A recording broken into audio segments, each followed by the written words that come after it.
લક્ષ્ય ન્યૂઝ, એક નજર, એક લક્ષ્ય। યુનિટી માર્ચ અંતર્ગત ધ્રાંગધ્રા વિધાનસભા વિસ્તારમાં પદયાત્રાનું આયોજન। સરદાર વલ્લભભાઈ પટેલની 150મી જન્મજયંતિના વર્ષ નિમિત્તે એકતા મંત્રને જન જન સુધી પહોંચાડવાના ઉદ્દેશ્ય સાથે રાજ્યની તમામ વિધાનસભા વિસ્તારોમાં યુનિટી માર્ચનું આયોજન કરવામાં આવ્યું છે। આ અભિયાન અંતર્ગત ધ્રાંગધ્રા વિધાનસભા મત વિસ્તારમાં હનુમાન મંદિર, મોટા અંકેવાડિયાથી હનુમાનજી મંદિર તેમજ નારીચણા સુધી ભવ્ય પદયાત્રા યોજાઈ હતી। આ પદયાત્રાએ હર ઘર સ્વદેશી, ઘર ઘર સ્વદેશીના સંદેશને મજબૂત બનાવ્યો હતો, જેમાં મોટી સંખ્યામાં નાગરિકો ઉત્સાહભેર જોડાયા હતા।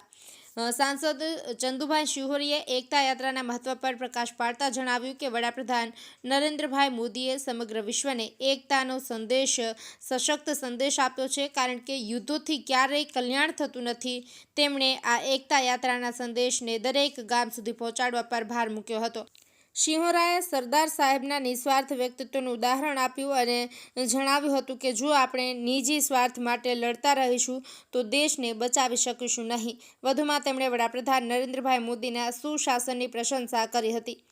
ધારાસભ્ય પ્રકાશભાઈ વરમોરાએ સંબોધનમાં કરતા જણાવ્યું હતું કે સરદાર સાહેબનું જીવન માત્ર ઇતિહાસ નથી, પરંતુ તે દેશના પ્રત્યેક નાગરિક, ખાસ કરીને યુવાનો માટે એક જીવંત પ્રેરણા સ્ત્રોત છે।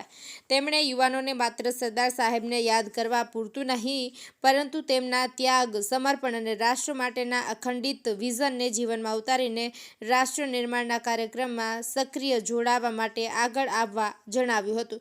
અગ્રણી ગૌતમભાઈ ગેડિયાએ પણ રાષ્ટ્રીય એકતા પ્રત્યે સરદાર વલ્લભભાઈ પટેલના અડગ મનોબળ અને ભાગીરથ પ્રયત્નોનું ભાવ સ્મરણ કર્યું હતું। પ્રાંત અધિકારી હર્ષદીપ આચાર્યએ એકતા પદયાત્રા નિમિત્તે શાબ્દિક સ્વાગત સાથે પ્રાસંગિક પ્રવચન આપ્યું હતું। આ યુનિટી માર્ચમાં જોડાયેલા તમામ નાગરિકોએ સ્વદેશી અપનાવવાના અને આત્મનિર્ભર ભારત માટે યોગદાન આપવાના સામૂહિક શપથ લીધા હતા।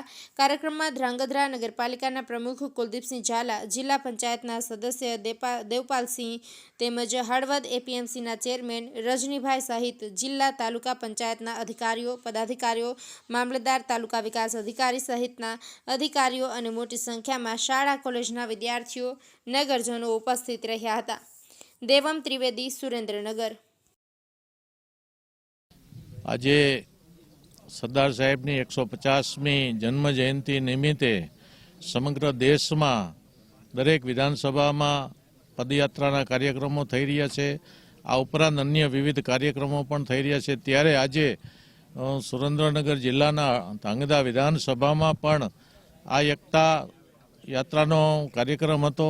મોટા અંકેવાડિયાથી નારીચાણા ગામ સુધીનો આ પદયાત્રાનો કાર્યક્રમ, તેમાં સ્થાનિક ધારાસભ્ય પ્રકાશભાઈ વરમોરા સાહેબ અને પ્રદેશના અનુસૂચિત જાતિ મોરચાના પ્રમુખ ગૌતમભાઈ ગેડિયા અને સંગઠનના તમામ પ્રમુખ, આગેવાનો અને ચૂંટાયેલા પ્રતિનિધિઓ અને યુવાનોએ બહુ જ બહોળી સંખ્યામાં ભાગ લીધો। ત્યારે સરદાર સાહેબની આ એકતા યાત્રા, મોદી સાહેબનો આ સમગ્ર વિશ્વને એક સંદેશ કે આખું વિશ્વ એક બનીને રહે અને સરદાર સાહેબે જે એમના જીવનમાં કામો કર્યા છે, કામોને ઉજાગર કરવા માટેના આ કાર્યક્રમમાં અનેક લોકોએ ભાગ લઈ નારીચાણા મુકામે પદયાત્રાનું સમાપન કરવામાં આવ્યું છે। ત્યારે આવા કાર્યક્રમો દ્વારા મોદી સાહેબે જે દેશને સંદેશો આપ્યો છે એ બદલ હું મોદી સાહેબને વંદન કરું છું।